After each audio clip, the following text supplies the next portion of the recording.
Good evening students and friends.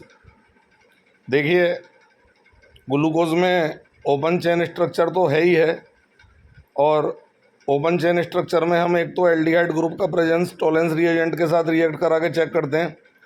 Glucose can react with Tollens reagent, और glucose में 6 carbon का chain होता है, तो ये ग्लूकोज के रिडक्शन विद HI के साथ प्रूव किया जा सकता है। Glucose when reduced with HI then hexane is obtained and the production of hexane indicate that there is a chain of 6 carbon atoms. Now glucose में 5 OH ग्रुप होते हैं। इसके पीछे 1 molecule of glucose react with 5 molecules of PCl5. It means that 1 molecule of glucose contain 5 OH groups. Later on open chain glucose में tautomerism होता है, ring chain tautomerism होता है, जिससे कि ग्लूकोज के साइक्लिक फॉर्म ऑब्टेंड होते हैं टॉटोमेरिज्म के द्वारा, which are known as alpha D glucose and beta D glucose. और अल्फा डी ग्लूकोज थोड़ा इजीली डाइजेस्टेबल है, बीटा डी ग्लूकोज थोड़ा डिफ़िकल्ट टू डाइजेस्ट है। और अल्फा डी ग्लूकोज का पॉलीमर स्टार्च और बीटा डी ग्लूकोज का पॉलीमर सेलुलोज होता है। अल्फा डी ग्लूकोज के 2 मॉलिक्यूल आपस में 1,4 लिंकेज करके माल्टोज बनाते हैं, और अल्फा डी ग्लूकोज के इनफाइनाइट मॉलिक्यूल्स आपस में 1,4 लिंकेज करके स्टार्च बनाते हैं। और स्टार्च का दूसरा स्टार्च बनने में या डाइसैकेराइड बनने में जो मोनोसैकेराइड के बीच का लिंकेज होता है उसे कहते हैं ग्लाइकोसाइडिक लिंकेज। लेटर ऑन मैं आपको बता दूं कि जो कार्बोहाइड्रेट्स हैं वो हमारी बॉडी के लिए एनर्जी सोर्स हैं, और कई बार ज़्यादा कार्बोहाइड्रेट लेने पर बॉडी के अंदर का मेटाबॉलिज्म फॉलो करते हुए काफ़ी कार्बोहाइड्रेट की हाई क्वांटिटी अल्कोहल में कन्वर्ट हो जाती है, और वो शरीर के लिए लाभदायक नहीं है। तो कई बार हम देखते हैं कि बहुत ज़्यादा खाना खा लेने पर या चावल खा लेने पर हमें नींद आती है।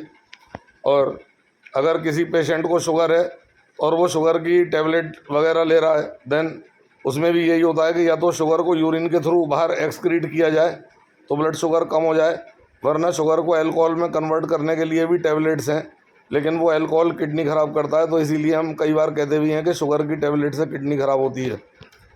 लेटर ऑन मैं आपको बता दूं कि बीटा डी ग्लूकोज अगर 1,4 ग्लाइकोसाइडिक लिंकेज करेगा then cellulose will be obtained, and cellulose can not be easily hydrolysed, it is a polysaccharide which can not be easily hydrolysed. तो सेलुलोज जानवर पचा सकते हैं, गाय भैंसे वगैरह सेलुलोज पचा लेती हैं भूसा, लेकिन इंसान उसे डाइजेस्ट नहीं कर पाता है। इंसान केवल स्टार्च को ही डाइजेस्ट कर पाता है। और जो ग्लूकोज है, ग्लूकोज और फ्रक्टोज में एक सिमिलरिटी ये है जो बहुत इंपॉर्टेंट है, जेई और नीट में आती है, कि glucose react with 3 molecules of phenyl hydrogen to form glucosazone, and fructose react with 3 molecules of phenyl hydrogen to form fructosazone. और ग्लूकोसेजोन और फ्रक्टोसेजोन जो हैं उनमें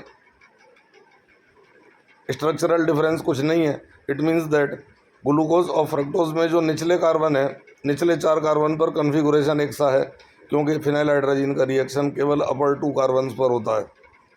और कार्बोहाइड्रेट में एक चारिंग की प्रॉपर्टी पाई जाती है।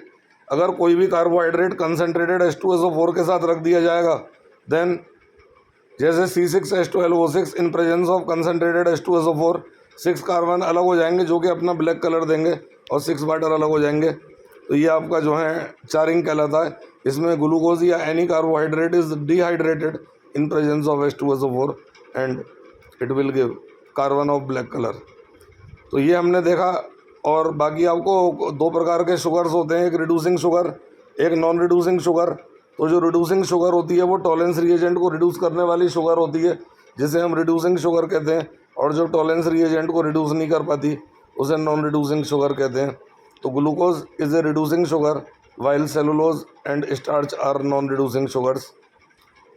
इस प्रकार से हम ये देखते हैं कि ग्लूकोज और फ्रक्टोज से संबंधित कुछ बातें जो कि हमने 12th लेवल पर देखनी है। कंपटीशन में ज़्यादा रिएक्शंस के पीछे नहीं जाना है, स्ट्रक्चर और लिंकेज हमें बहुत ध्यान से देखने हैं। अगर मैं शुगर बनाता हूँ तो 1 alpha glucose unit is United with beta fructose unit by 1,2 linkage. Sugar में 1,2 लिंकेज याद रखिए, और 1,2 लिंकेज ही ऑब्जेक्टिव में आप शुगर में टिक लगा दीजिएगा, ज़्यादा कुछ घूमता फिरता सवाल इसमें नहीं आता है।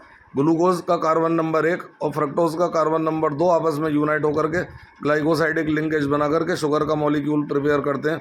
अगर मैं माल्टोज की बात करूं, अल्फा डी ग्लूकोज के 2 मॉलिक्यूल्स 1,4 लिंकेज के द्वारा माल्टोज बनाते हैं। और अगर मैं गैलेक्टोज और ग्लूकोज के कॉम्बिनेशन की बात करूं तो ग्लूकोज का कार्बन नंबर 4 गैलेक्टोज के कार्बन नंबर 1 के साथ ग्लाइकोसाइडिक लिंकेज बनाकर लैक्टोज मॉलिक्यूल फॉर्म करता है, which is a disaccharide found in milk.